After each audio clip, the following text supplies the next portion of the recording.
Para começar aqui a gravação. Pronto. Então, aqui nesse projeto, aberto no Visual Studio Code, né, a gente tem aqui na pasta src, de source, em inglês, né, é onde ele coloca o código-fonte. Então, ele tem uma pasta que vai ser, a gente vai ver na última unidade, que é a parte de testes.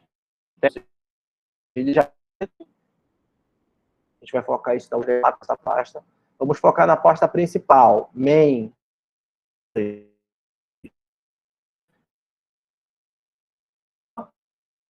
E a pasta com o código do front-end, que no caso aqui é... Como hoje o nosso foco é nos web services, vamos focar aqui na pasta Java. Então, na pasta Java, ele tem aqui o e-commerce, e lá dentro ele tem esses diretórios, né, que são justamente as camadas, que eu já expliquei em uma aula para vocês sobre arquitetura em camadas, né, isso já foi explicado. Eu vou aqui entrar direto, né, na camada web. Web subpasta REST. Então, o código-fonte é justamente em relação com os serviços REST. Olha aqui, ó. Ele tem um serviço REST para aquela entidade que a gente criou, que é a entidade endereço. Está aqui, ó. Unidade endereço. Ou entidade endereço, está aqui. Ele cria um resource. E aí vocês já sabem, é meio que óbvio, se vocês entenderam o conceito de REST, inclusive a tese de doutorado do cara lá que eu tinha passado para vocês, vocês vão entender por que ele chama de resource. Porque justamente no padrão REST, esses caminhos, eles são justamente para acessar recursos, né? Esses recursos são acessíveis via URL. Então, você organiza o seu serviço, a sua API, por recursos disponíveis. E aí, aqui no formato que a gente está gerando com o JHipster, ele organiza cada entidade como um resource, tá?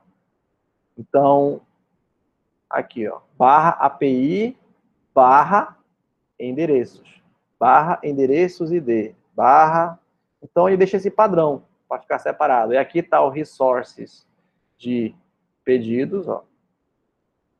Produto no pedido, né? E o usuário resource. Tá aqui. Então, o nome é importante, ele já tem relação direta com a questão do padrão REST. Por que ele chama isso de resource? Tá? Além disso, eu vou fazer aqui uma alteração. A gente já viu rodando uma aplicação, né? Eu não preciso botar aqui para rodar para vocês verem lá o CRUD funcionando. O que eu quero fazer agora aqui, para vocês de fato entenderem como é que funciona o Spring Boot. Então, eu já tinha dado uma explicação rápida, mas de novo, o que é o Spring Boot? Esse back-end Java aqui, ele está seguindo uma arquitetura baseada aqui, ó, nessa aplicação. Aqui, ó. Isso aqui é um negócio dele que gera aqui uma visualização. O que importa é isso aqui que tem um método main, ó, que executa a aplicação, public static void main, né? É onde roda a aplicação. E esse cara aqui, ó, ele tem várias configurações, ó, e essas configurações, ó, tá vendo aqui? @Spring Boot Application. Então, em Java, alguma coisa é uma annotation, ou anotação. Isso tem naquele material, inclusive, que eu passei para vocês de revisão de Java, lá nas primeiras aulas. O que é uma anotação? A anotação é um recurso muito, muito, muito, muito poderoso do Java, e outras linguagens também possuem, onde você coloca @Spring Boot Application em cima do nome desse método, dessa classe, que é a classe principal, e você está dizendo, olha, quando rodar essa aplicação, todo o framework do Spring Boot vai tratar o que ele rodar. Ou seja, o Spring Boot Application, ele faz várias coisas.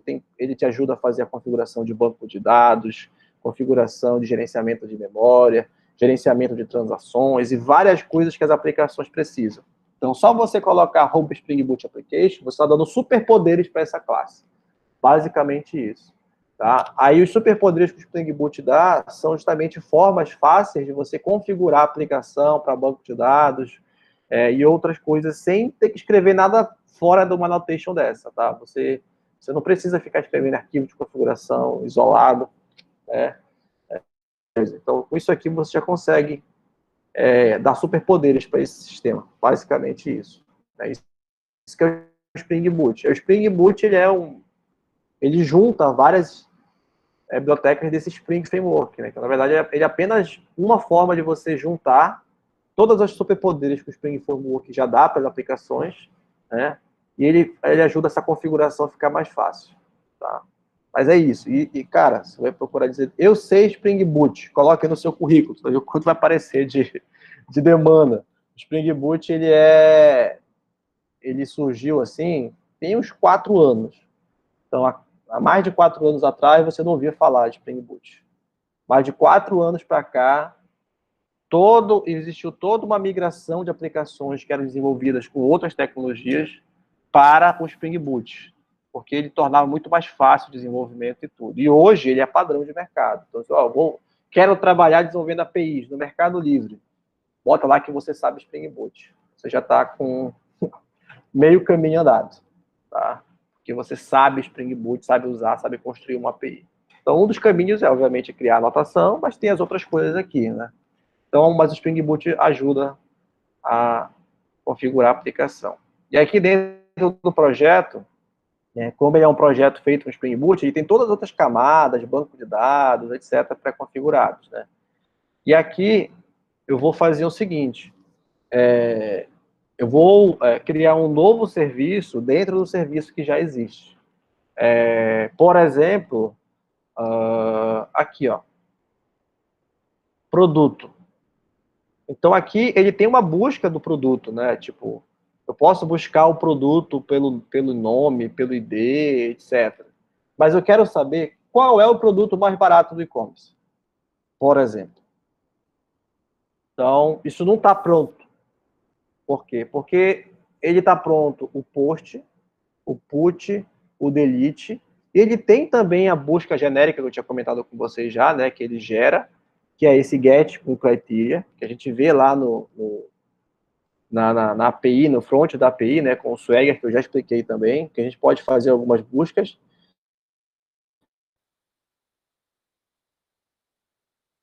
Buscar qual é o mais barato de todos, né? Então não existe isso. Não tem ou os mais baratos, ou os 5 mais baratos. Não tem essa opção. Então a gente tem que construir isso aí. Esse é o requisito do sistema.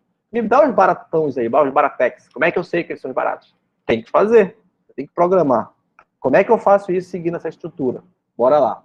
Então, primeira coisa, isso é um get, né? Eu quero buscar um dado, eu não quero enviar nenhum dado, eu quero só buscar. Então, eu vou pegar e vou copiar esse get aqui, ó. Eu vou colocar aqui embaixo. Tá? Vocês estão vendo, pessoal?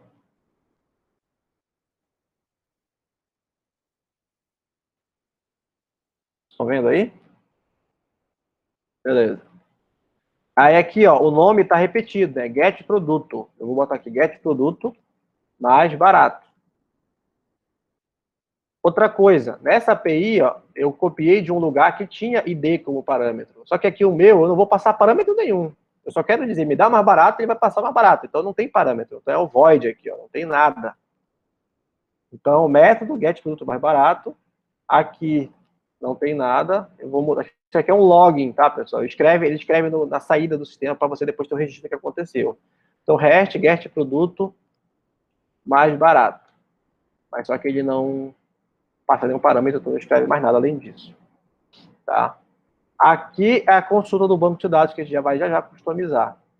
Mas aqui, ó, também é importante o retorno. Eu não quero retornar exatamente o mais barato, mais baratos. Tá? Aí depois a gente define qual é a quantidade. Mas o retorno é uma lista de produtos. Tá? Então, isso aqui é um recurso, né, já tem bastante tempo no Java, inclusive, que é uma forma de você, na hora de definir uma lista, você identifica qual é o tipo de dado daquela lista. Então, quando você coloca entre maior e menor, estou dizendo que é uma lista onde só aceita produto, né? E no caso aqui, pela arquitetura em camadas, eu estou falando de produto do ETO. Eu expliquei para vocês o padrão, mas a ideia é justamente, na camada de cima para baixo, o que acontece? Eu tenho aqui o banco de dados, onde eu tenho o produto, né, que é quem está conectado com o banco de dados, de fato, né, com o Hibernate, que eu expliquei para vocês até. E na camada abaixo, que é de serviço, que é quem de fato o web service fala, ela lê sim, quer ver aqui, ó, produto service em PL. Ele internamente chama o banco de dados, que é a camada repositório, né? Ele chama o banco de dados, que é produto, mas está aqui, ó, produto, ele manda salvar um produto do banco de dados, mas ele só recebe como parâmetro e retorna parâmetros DTO, que são transformados entre DTO e objeto de banco de dados por esse mapper aqui. Tá? Por que isso? Porque justamente quando a gente desconecta o objeto do banco e passa ele para outra camada, a gente está economizando memória, inclusive. Tá? Fora outros contextos aí de Hibernate, como eu já comentei anteriormente. Então, é por isso que aqui, na camada mais externa, que é a camada REST, o que acontece? Eu vou retornar uma lista de DTOs. Eu sei que lá, quando eu chamar esse service, lá na implementação dele, ele vai receber, vai receber do banco de dados objetos do tipo produto, mas ele vai transformá-los automaticamente lá, usando o método que a gente já tem prontinho lá, em uma lista de DTOs. E vai retornar para quem está chamando isso via web service, já DTO. Já não é mais o objeto que veio do banco de dados. Isso é um padrão de projeto, pessoal. Isso não assim, só funciona assim, tá? Mas é um padrão que a arquitetura do The Hipster, quando gera o código, faz, e é um padrão de mercado que a gente adota isso com grande assim, quantidade, e muitos projetos usam isso com os benefícios que eu já comentei anteriormente, tá? Então, bora lá. Então, primeira coisa, eu estou aqui na camada mais externa, que é do web service. Então, quando o cara chama o meu web service, ele cai aqui, beleza. Agora ele vai ter que chamar a camada mais interna. A camada mais interna vai ter que retornar uma lista de produtos, né? Então eu coloco aqui, ó, produtos. E aí ele vai, né, escrever na saída, né, ó, na resposta do web service, isso aqui. Deixa eu ver aqui se ele tem. Ele não tem o formato de response entity. Quando eu vou responder listas, ele tem um outro formato aqui, ó, que é response entity, ok, body. Ele escreve no body, né, a lista. Então, é assim, ó. Escreve no body, listas, produtores. Opa. Pronto. Tá? Então, tá aqui.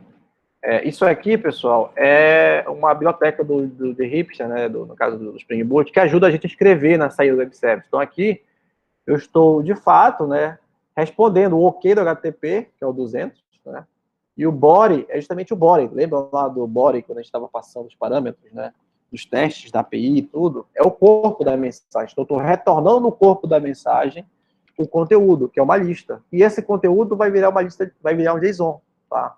É um JSON no formato que a gente viu na aula passada. Só está errado aqui ainda. O produto ou serviço, ele está chamando ainda um método que era o que eu tinha copiado, que era encontra um. Porque eu não quero que encontre um. Eu quero que produtos mais baratos. Então, é find mais baratos. Só que, obviamente, esse método não existe ainda, né? Esse método find mais baratos. Não existe. Como é que eu faço isso? Vamos lá. Então, vamos para a camada anterior, que é com a camada que ele fala, que é o produto service. Aqui, ó, na interface produto service. Então, o que é uma interface?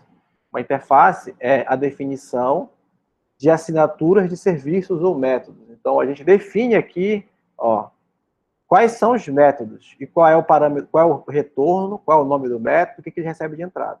Só. Não tem implementação, só tem a interface.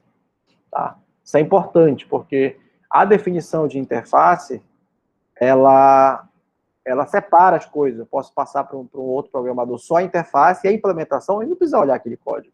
Pode ser uma questão de privacidade, você fazer isso. Ou mais uma questão de padronização também, você não misturar a interface com a implementação. Isso aí é, cara, isso aí é o dia a dia. Quem não sabe trabalhar com interface, não sabe o que é uma interface hoje, até em outras linguagens de programação, você está defasado. Tá? Então, uma interface, a gente contém só as assinaturas dos métodos. Tá? Então, aqui o método que está faltando lá é o método que retorna produto, PO, e que tem, né? Deixa eu voltar lá para copiar. Ó, find mais baratos. Não tem nenhum parâmetro de entrada, né? Só tem esse de saída. Tá um errinho aqui porque ele tem que importar, ó, java.util.list. Estava faltando importar. Ah, caramba, eu coloquei na classe errada. Desculpa. Eu botei em pedido, né? É aqui em produto. Produto service. Tá? Então aqui está faltando, ó. E falta importar também aqui. Ó. Então lá em cima, na área de importação, agora já tem java.util.list. E aqui embaixo já tem o método find mais barato. Só que eu só fiz a interface. Cadê a implementação disso? Aí eu vou para a camada de implementação. Então, dentro da camada service, ó, tem uma subpasta em PL, que é a implementação do serviço. E aqui eu tenho o produto service em PL. Olha aqui, ó. Produto service em PL, implements produto service, que é justamente a interface que a gente viu agora. Então, é assim que a gente faz a ligação entre a interface e a implementação, tá? Então, ele dá o implements àquela interface. E aqui, de fato, ele tem todos os métodos daquela interface que ele disse que é implements, ele não, ele tem que ter uma implementação deles, tá? E eu posso ter implements mais de uma interface, tá? Posso ter vírgula e outra interface, vírgula, outra, vírgula, outra. É assim que a gente consegue simular, né, herança múltipla, o Java. Porque o Java não tem extends de várias classes, mas eu tenho implements de várias interfaces. Então, eu posso implementar várias coisas diferentes dentro da mesma classe. Então, isso simula, né, a ideia de herança múltipla, de eu herdar várias coisas, vários comportamentos. Só que eu herdo tendo que reimplementá-los por conta da interface. Tá? E aqui ele está vermelho, porque ele disse que não está o método. Lá embaixo não tem ainda o nosso método novo. Então, vou usar aqui a IDE, ó, aqui na ajuda dele, para ele, add, métodos não implementados. Então, eu vou, add. E ele criou para mim agora aqui um método vazio, olha. Find mais baratos. Que retorna nulo. E botou tudo. Tem que fazer a implementação. Beleza. Como é que eu faço para encontrar os mais baratos? Tá? Aqui, como a gente está fazendo um sistema que tem um banco, né, relacional e tudo, vamos para o banco, então. Então, a camada de banco é a próxima camada, que é a camada repository. Ó. Então, e é bom que ele fica na ordem aqui, coincidência, ordem alfabética, né? Está aqui, restes, serviço, aí de cima, repository. Então, o produto, service, ele chama o produto repository. Então, no produto repository, ó, ele tem aqui a implementação dele usando o Spring. Tá? E essa implementação aqui, ele tem esse contexto aqui, ó. A gente pode implementar através de métodos, né, de interface, sem de fato ter que fazer a chamada para o banco. A gente só coloca aqui o nome do método. Isso eu expliquei antes para vocês também, mas vamos lá. Aqui ele responde uma lista de produto. Vou botar o mesmo nome. Find mais baratos, sem parâmetros. Né? Aqui está faltando importar o tio que estava faltando aqui. E aqui, de fato, eu vou implementar a nossa interface. Então, ele tem, né, como a gente fazia assim. Eu vou escrever o que for correspondente ao meu SQL aqui em cima, né, nessa string. E aí, quando ele chamar esse método, ele vai executar esse SQL aqui, que é a linguagem de consulta. E aí, se a SQL estiver correto, ele vai chamar e, obviamente, vai retornar uma lista. Então, select, Vou chamar aqui de produto. Pronto. Produto maiúsculo, que é a classe produto.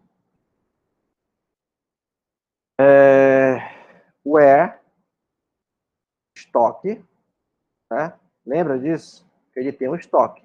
Então, o nosso produto, ó, ele tem, na verdade, não é estoque, é total estoque. Então, se eu estou fazendo uma busca do mais barato, tem que ser mais barato que eu tenha para comprar também, né? Total estoque maior que zero. And, qual é a outra opção? O preço tem que ser maior que zero também, porque acho que está zerado lá, não faz sentido, né? Na minha cabeça aqui, na minha lógica, tá? E, o que mais? Eu acho que não tem nem mais uma ordenação, não. Total estoque, promocional, preço. Beleza, é isso aí. Aí eu vou fazer agora, como é que eu vou saber quem é o mais barato? Eu posso justamente colocar aqui order by preço, né? Aí eu posso botar ASCII. O que é o ASCII? É de ascendente. Então eu coloco no final, que é o critério de ordenação, é pelo preço, tá? Então, pelo preço, eu consigo ordenar, né, essa lista que vai retornar de forma ascendente, do mais barato para o mais caro. Tá? Vamos deixar assim por enquanto. Tem outras coisas que a gente poderia fazer para limitar, para vir só 3, etc, etc, etc. Mas eu estou retornando a lista do mais barato, né, disponível naquele momento, na ordem do mais barato para o mais caro.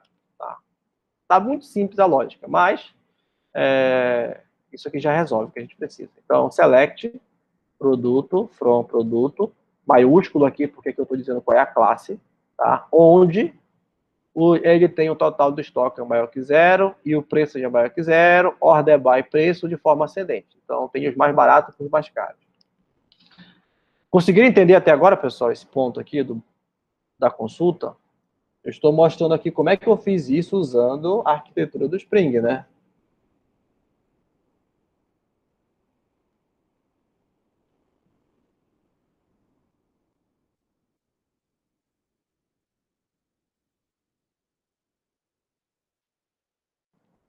Entenderam?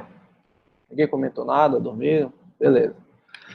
Então, bora lá. Então, eu acabei de implementar na última camada, assim, eu não tenho mais para onde descer em termos de camada essa aplicação. Eu já falei com o banco de dados. Quando eu implementei esse método aqui nesse formato, eu já escrevi um SQL que vai chamar no banco de dados os caras e vai retornar, tá? Esse aqui não é um SQL nativo, tá? Vou deixar bem claro para vocês. Isso aqui é um SQL adaptado para o modelo do JPA, né? Que é a comunicação com o banco de dados do Java. Eu poderia também ter escrito um SQL nativo, mas eu escrevi assim para vocês já entenderem. Existe o JPQL, que é o do JPA, que eu escrevo aqui como se estivesse manipulando o próprio objeto pessoa, o produto no caso aqui, tá? Mas eu também poderia escrever, fazer joins e fazer manipulações da tabela nativa do banco. Era só eu colocar aqui native carry true, aí ia entender que aquele SQL lá não é mais um SQL do nível do Hibernate, é um SQL nativo do banco de dados. Tá? Eu vou dar mais exemplos para vocês ficarem craques nisso aí, tá, pessoal? Não se preocupe. Mas aqui é a primeira contato de vocês com todas as camadas. Retornando, olha, da camada mais interior para mais exterior, né? Então, a mais interior é a camada do modelo do banco de dados, tá aqui, ó, que é o modelo que está mapeado para entidade, o nome da tabela, que é a própria entidade em si que a gente criou, CEP, logradouro, tá vendo? Bairro, etc. Na pasta domain. A mais externa, comparado com ela, já é o repository, que é justamente o que a gente alterou, que é a camada que usa as informações do domain e, de fato, manda e recebe dados do banco de dados. Lembrando que por eu ter esse produto repository que estende todos esses dois interfaces aqui, automaticamente eu não preciso escrever nenhum método de salvar, buscar, editar, tá tudo pronto, tá? Tá tudo pronto já. Isso é importante, já expliquei antes, mas reforçar. Aí que eu ganho os superpoderes do Spring Boot aí, porque eu consigo me preocupar só com coisas customizadas em termos de consulta, porque aquele padrão de salvar tudo, editar tudo, buscar, já está pronto. Tá? Continuando, a camada mais externa em relação ao repositório é de serviço, que é justamente a camada que tem a interface, né? No caso aqui do nosso produto service, né? Tem a interface e tem a implementação daquela interface, que é o nosso produto service em PL, que nós criamos aqui. E agora eu vou só chamar o método, ele vai retornar o nosso produto repository, que já tem uma variável que representa, está até chamando aqui toda hora, ó, ponto find, né, mais baratos. Está aqui, ó. Ele achou o método. Então, eu já estou chamando o cara aqui. Só tem um problema. O método lá do banco de dados, ele retorna uma lista de produto.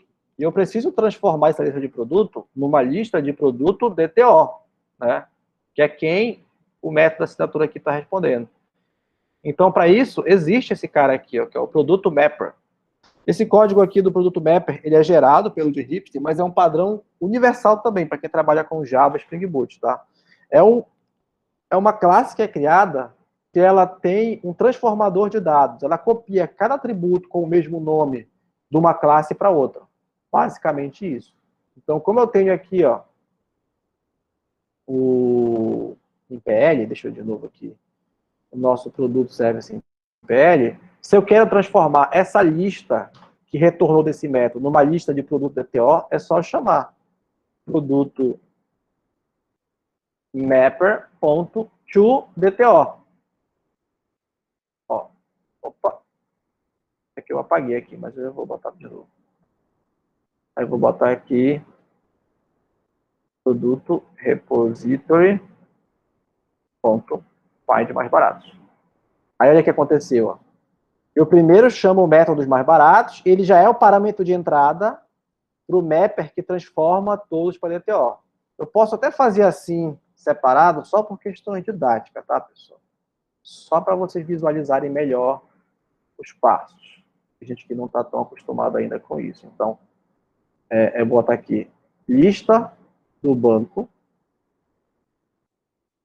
Aí eu vou transformar essa lista do banco em DTOs. Pronto. Tá? Só separei para ficar mais visual para vocês essa separação. Mas primeiro eu chamo o banco de dados e retorno uma lista de produto. Depois eu passo a lista de produto para transformar em DTO. Isso é o que esses métodos todos aqui estão fazendo, tá? Então, acabei de implementar um novo método que chama a camada mais inferior, que é a camada de banco de dados, que chama um SQL nativo, né? Nativo não, o SQL padrão do JPA, mas ele chama o banco de dados de verdade, né? Aqui no nosso MPL, ó, e retorna. Ele retorna para quem? Aí vamos para a última camada, que é o nosso web service de fato. O nosso produto resource agora vai chamar, já chamando aqui na verdade, find mais baratos. Ele vai receber a lista de produtos DTO e escreve no body da resposta. Está pronto o nosso novo web service. Beleza, pessoal? Alguma dúvida sobre isso? Nós fomos de camada em camada. Inventamos um novo serviço, alteramos aqui, criamos nosso método, né, correspondente ao esse web service, né? Fomos na camada abaixo do web service, que é a camada de serviço, definimos a interface e depois definimos na implementação dessa interface a chamada, né? Mas, obviamente, como é uma chamada para banco de dados, ele vai chamar a camada mais abaixo dele também, que é o repositório. E no repositório daquele produto, eu escrevi um SQL aqui, ordenando pelo preço, com alguns critérios como com estoque e com preço maior que zero, e retorna aqui para quem chamou ele. Então, as camadas vão se chamando. Isso é uma aplicação multicamada, isso é uma arquitetura multicamada, isso o capítulo 18 ilustra para vocês, né, que eu passei para vocês lerem. Beleza? Tem uma dúvida até agora?